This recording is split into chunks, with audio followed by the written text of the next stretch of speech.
हरे कृष्णा। स्वागत है आप सबका हमारे यूट्यूब चैनल में। आज की इस वीडियो में हम श्री कृष्ण के मुंडन संस्कार की कथा का पाठ करेंगे। अक्षय तृतीया के शुभ अवसर पर ही हमारे बाल कृष्ण का मुंडन हुआ था। तो आइए उन्हीं से जुड़ी हुई आज इस कथा का पाठ करते हैं। प्राचीन काल में ब्रज के लोगों का मुख्य व्यवसाय गौचारण ही था, इसलिए मुख्य व्यवसाय से संबंधित कुछ वर्जनाएं भी थी। अब इसे वर्जनाएं कहे या सामाजिक नियम, बालक का जब तक मुंडन नहीं हो जाता तब तक उसे जंगल में गाय चराने नहीं जाने दिया जाता था। अब तो हम काफ़ी आधुनिक हो गए हैं, या यूँ कह सकते हैं अपनी जड़ों से दूर हो गए हैं। नहीं तो हमारे यहाँ भी बालक को मुंडन के पहले ऐसी वैसी जगह नहीं जाने दिया जाता था। खैर, बालक कृष्ण रोज अपने परिवार के व आस पड़ोस के सभी पुरुषों को, थोड़े बड़े लड़कों को गाय चराने जाते देखते थे, तो उनका भी मन करता था कि वो भी गाय चराने जाए। पर मैया यशोदा उन्हें मना कर देती कि अभी तो छोटा है, थोड़ा बड़ा हो जा फिर जाने दूंगी। एक दिन बलराम जी को गाय चराने जाते देख कर लाला अरे गए, दाऊ जाते हैं तो मैं भी गाय चराने जाऊंगा। ये क्या बात हुई, वे बड़े और मैं छोटा। मैया ने समझाया कि दाऊ का मुंडन हो चुका है, इसलिए वो जा सकते हैं। तुम्हारा मुंडन हो जाएगा तो तुम भी जा सकोगे। लल्ला को चिंता हुई, इतनी सुंदर लटे रखे क्या गाय चराने जाए। बहुत सोच विचार के बाद उन्होंने सोचा कि लटे तो फिर भी उग जाएगी, पर गाय चराने का इतना आनंद अब मुझसे दूर नहीं रहना चाहिए।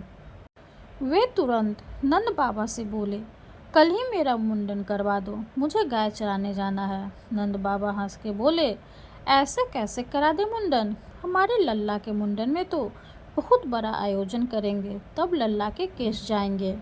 लल्ला ने अधीरता से कहा, आपको जो आयोजन करना है करो, पर मुझे गाय चराने जाना है। आप जल्दी से जल्दी मेरा मुंडन करवाओ।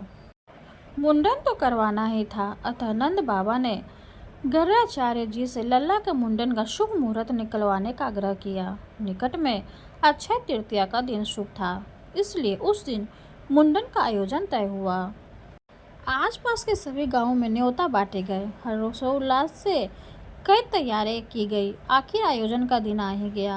आसपास के गांवों के हजारों अतिथियों की उपस्थिति में भव्य आयोजन हुआ। मुंडन हुआ और मुंडन होते ही लल्ला मैया से बोले, मुझे कलेवा नाश्ता दो, मुझे गाय चराने जाना है।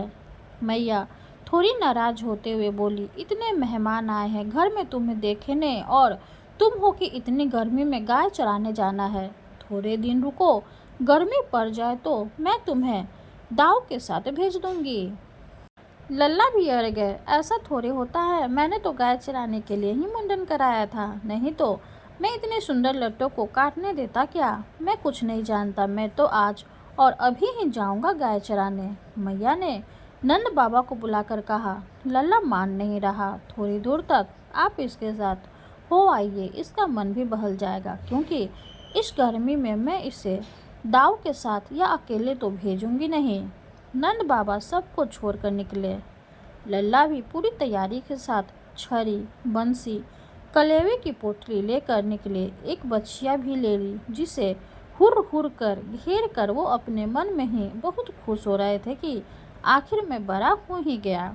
बचपन में सब बड़े होने के पीछे भागते हैं कि कब हम बड़े होंगे, और आज हम बड़े सोचते हैं कि हम बालक ही रहते तो कितना अच्छा था।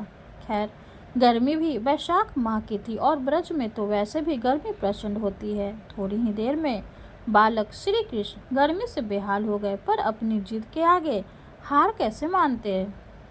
बाबा को कहते, कैसे कि थक गया हूँ, अब घर ले चलो। चलते रहे। मैया होती तो खुद समझ के लल्ला को घर ले आती, पर संग में बाबा थे, वे भी चलते रहे। थोड़ी ही दूर ललिता जी और कुछ अन्य सखियाँ मिली। देखते ही लल्ला की हालत समझ गए। गर्मी से कृष्ण का मुख लाल हो गया था, सिर पर बाल भी नहीं थे, इसलिए लल्ला पसीना पसीना हो गए थे। उन्होंने नंद बाबा से कहा कि आप इसे हमारे पास छोड़ जाओ, हम इसे कुछ देर बाद नंदालय पहुंचा देंगे। नंद बाबा को रवाना कर वो लल्ला को निकट ही अपने कुंज में ले गई। उन्होंने बालक कृष्ण को कदम की शीतल छाया में बिठाया और अपनी अन्य सखी को घर से चंदन, खरबूजे के बीज, मिश्री का पक्का बोरा, इलायची, मिश्री आदि लाने को कहा। सभी सामग्री लाकर उन सखियों ने प्रेम भाव से कृष्ण के तन पर चंदन की कोटियां लगाई और सिर पर चंदन का लेप किया।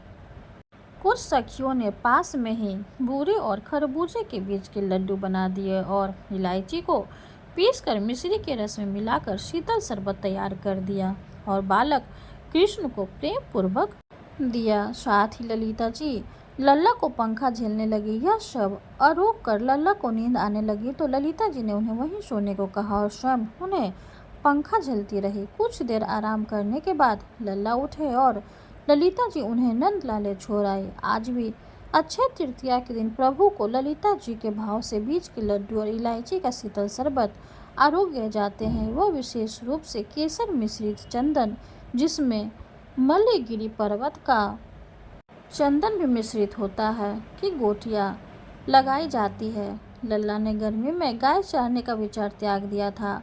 औपचारिक रूप से श्री कृष्ण ने गौचरण उसी वर्ष गोपाष्टमी, दीपावली के बाद वाली अष्टमी के दिन से प्रारंभ किया और इसी दिन से उन्हें गोपाल कहा जाता है। वर्ष में एक यही दिन ऐसा होता है जब बीज के लड्डू अकेले श्री जी को आरोग्य जाते हैं, अन्यथा अन्य दिन में बीज के लड्डू के साथ चिरंजी के लड्डू भी आरोग्य जाते हैं। कथा संपूर्ण हुई। श्री कृष्ण की जय हो। वीडियो अगर अच्छी लगे तो लाइक कर दे, चैनल को सब्सक्राइब कर दे। धन्यवाद।